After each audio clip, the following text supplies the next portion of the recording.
मियां साहब, आप इस तरह की बातें करके अवाम को खुश करने की कोशिश कर रहे हैं, लेकिन हकीकत तो ये है कि अवाम बड़ी परेशान है। वो यार फिर वही बात, वो अवाम परेशान है ते मेरी केड़ी डांस की वीडियो वायरल हो गई। भाई मैं भी परेशान हूँ, मुझे मालूम है, मुझे एहसास है, मुझे गरीब का दुख है, मैं उसे महसूस करता हूँ। मुझे मालूम है कि मेरे लोग बड़े परेशान हैं, मगर क्या करूँ कि जंग लगी हुई है इस वक्त, पेट्रोल महंगा हुआ है, पूरी आलमी मंडी में पेट्रोल की कीमतें बढ़ी हैं, इसीलिए मजबूरन हमें भी बढ़ानी पड़ गई हैं।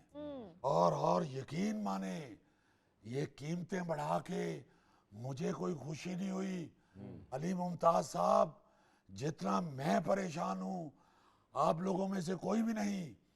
यकीन माने इतनी परेशानी है, मुझे तो अफ्तारी के वक्त समझ नहीं आती कि खजूर पहले खानी है कि पकौड़ा पहले खाना है। मैं तो एक दिन परेशानी की हालत में खजूर को केचप लगा के खाता रहा हूँ। एक दिन मैंने इसी परेशानी में बुखला के रायते में तो कमलंगें डाल ली हैं। और तो और अली मुमताज साहब, मैंने तो आप यकीन करें सहरी में रोटी को मक्खन लगवाना छोड़ दिया है। मैंने अपने मुलाजम से कह दिया है रोटी को मक्खन नहीं लगाना, यहाँ खड़े होके इस तरह की गुफ्तगू करो कि मुझे महसूस हो कि तुम मुझे मक्खन लगा रहे हो। क्या बात। क्योंकि मैं ये बर्दाश्त नहीं कर सकता कि मेरी आवाम की रोटी को मक्खन ना लगे और मैं चोपड़ी हुई रोटी खाऊं। मियां साहब, ए तुसी नहीं खा रहे चोपड़ी रोटी, ए गोगा ते रोज परांठे खांदा है। जफर साहब आप अपनी बात करें, आप छोड़ें गोगे को। एक गोगे वर्गी तो कोई लवारस लाश भी लभे तो ओदी जेब विचों शनाख्ती कार्ड दी जगह ते परौठा निकल आंदा है। बहरहाल मैं यहाँ अपनी कौम से ये कहना चाहता हूँ कि आपका ये खादम अपनी बात पे कायम रहा है। मैंने अपने पैरों की मिट्टी नहीं छोड़ी। मियां साहब, तुसी अमीर आदमी हो, ਤੁਹਾਡੇ ਪੈਰਾਂ ਨੂੰ ਮਿੱਟੀ ਲੱਗੀ नहीं ਹੁੰਦੀ। गौरी साहब, मैं महावरतन कह रहा हूँ कि मैं अल्लाह के फजल से अपनी बात पे कायम हूँ। मैंने कहा था कि मैं कोशिश करूँगा कि इंशाअल्लाह अल्लाह ताला के बेपाया फजलो करम से मैं अब पेट्रोल की कीमतों में इजाफा नहीं होने दूंगा। हालांकि अली मुमताज साहब, तेल की आलमी मंडी वाले लोग हम पे जोर दे रहे थे कि हम हर हफ्ते बाद नमाज जुमा तेल की कीमतें बढ़ा दिया करें, मगर मैं महंगाई और आवाम के दरमियान सीसा पिलाई हुई दीवार बन गया। मैं आवाम और दुखों के दरमियान पुलिस का बैरियर बन गया। मैं आवाम और मुश्किलात के दरमियान वो नहर बन गया जिसके किनारे पे भाई दुआने लगा के भी बैठा हुआ है। मियां साहब, तुसी मजीद ना महंगे करन ਦੀਆਂ तसल्लियां दे रहे हो। ਜਿਹੜਾ 55 रुपया तुसी पहले बताया सी, ਸਾਡੇ लिए वही काफी है। देखिए थैला साहब, मैं आपके जज्बात समझ सकता हूँ, मगर मेरे तो जहन में ही आया कि क्रिकेट वाले तो कुछ कर नहीं रहे, चले मैं ही अवाम को 50 दे दूँ। और शुक्र है मियां साहब 50 ਦਿੱਤੀ ਜੇ, सेंचुरी वाले पासे ਤੁਹਾਡਾ ज़हन नहीं गया। मियां साहब, मशरिक़ वुस्ता के हवाले से आपके किरदार की अहमियत बहुत बढ़ गई है। जी हाँ बिल्कुल, ईरान के सदर ने भी मुझसे फोन पे बात की है, तुर्की वालों ने भी मुझसे राब्ता किया है, यूएई वाले भी मुसलसल मेरे साथ राब्ते में हैं। देखें, मैं तो जितनी भी भाग दौड़ हो सकती है कर रहा हूँ और मुसलसल कर रहा हूँ। बल्कि आप यकीन करें, मैंने तो किसी सरबराह की गुजरते हुए ये आवाज भी सुनी है, वो कह रहे थे कि भाई हालत हुण जो मर्जी निकले, मगर मियां दियां आनियां जानियां देखो जरा तुम।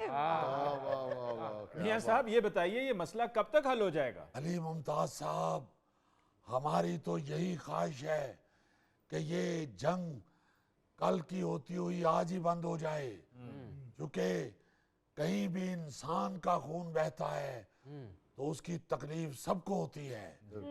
और हमारे मुसलमान भाई जिस तरह परेशानी में मुब्तला है, आपका क्या ख्याल है कि उसका हमें दुख नहीं है?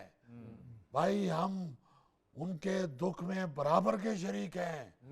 हम चाहते हैं कि ये फौरी तौर पे ये जंग बंद होनी चाहिए, क्योंकि जंग किसी भी मसले का हल नहीं है।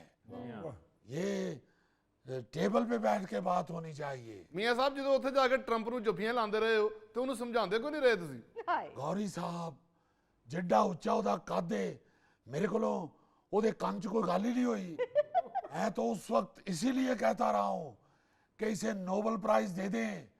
ये वो बिगड़ा हुआ बच्चा है जिसे गंदे कामों से रोकने के लिए खिलौना खरीद के दे दिया जाता है। और मैं कह फड़ा दियो नोबेल प्राइज, ਉਹਦੇ ਨਾਲ ਖੇਡਦਾ ਰਹੇਗਾ, वरना इन्हें बड़ी हथ चुकनी जे। ਓਏ ਹੋਏ ਹੋਏ ਮੀਆਂ ਸਾਹਿਬ, ਇਹ ਤੇ ਬਹੁਤ ਹੀ ਬਦੀਦ ਆਦਮੀ ਹੈ ਟਰੰਪ। ਉਹ ਮੈਂ ਕਹਿਣਾ ਜੀ ਇਹੋ ਜਿਹਾ ਬੰਦਾ ਐਵੇਂ ਧੱਕੇ ਨਾਲ ਮਹੱਲੇ 'ਚ ਮੁੰਡਿਆਂ ਨਾਲ ਲੜ ਪੈਂਦਾ ਹੈ, ਔਰ ਜਦੋਂ ਅੱਗੋਂ ਕੁੱਟ ਕੱਢਦੇ ਨੇ ਤੇ ਫਿਰ ਕਹਿੰਦਾ ਦੇਖੋ ਯਾਰ ਇਹਨਾਂ ਮੇਰੀ ਬਜ਼ੁਰਗੀ ਦਾ ਵੀ ਖਿਆਲ ਨਹੀਂ ਕੀਤਾ।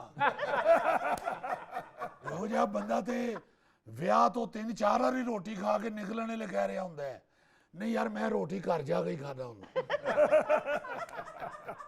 नाज़रीन, इसके साथ ही हम लेते हैं एक ब्रेक, मिलते हैं ब्रेक के बाद।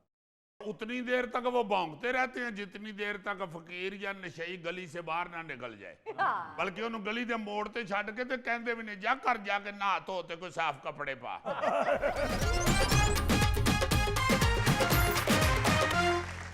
नाज़रीन, पेश खिदमत है आज का खबरनामा। लेडीज एंड जेंटलमैन, आप इस तरह की खबरें तो अखबारों में पढ़ते ही रहते हैं, टीवी पे देखते ही रहते हैं कि आवारा कुत्तों ने किसी राह जाते बंदे को काट लिया, जी हाँ बिल्कुल। या पागल कुत्ते शहर में फिर रहे हैं और गवर्नमेंट कुछ नहीं कर रही। जी हाँ। या आपने तो नहीं सुना होगा, हमने कई दफा सुना है कि गोगा बेचारा सारी रात गली च बैठा रहा है, चूंकि इन्हों दे बूहे के कुत्ता बैठा होया। अरे दूर खलो के कुत्ते नु कहंदा रहा कि यार सज्जे खब्बे हो, मैं अपने घर जाना है। इस तरह के आवारा कुत्तों के खौफजदा वाकयात तो आप सुनते रहते हैं, मगर आज जो आपको खबर सुनाने लगा हूं उससे आपको महसूस होगा कि कुत्ता भी किसी वक्त काम आ जाता है। आए, आए, आए, आए। ये सिर्फ खतरे की अलामत ही नहीं होता, ये हमदर्द भी होता है। और मैं यहाँ पे आवारा कुत्ते की बात कर रहा हूँ। घरों में पाले हुए कुत्ते तो अक्सर काम आते ही हैं, घरों की हिफाजत भी करते हैं और साथ गेंद भी फाड़ के ले आते हैं। मगर आवारा कुत्तों के हवाले से ये खबर आप सुनेंगे इसलिए आपको मजा आएगा। जी। कराची के इलाके स्टील टाउन में गली के आवारा कुत्तों ने डकैती की कोशिश नाकाम बना दी। अरे वाह। 2 मुसल्ला डाकू एक जनरल स्टोर में लूट मार की नीयत से दाखिल हुए। अच्छा।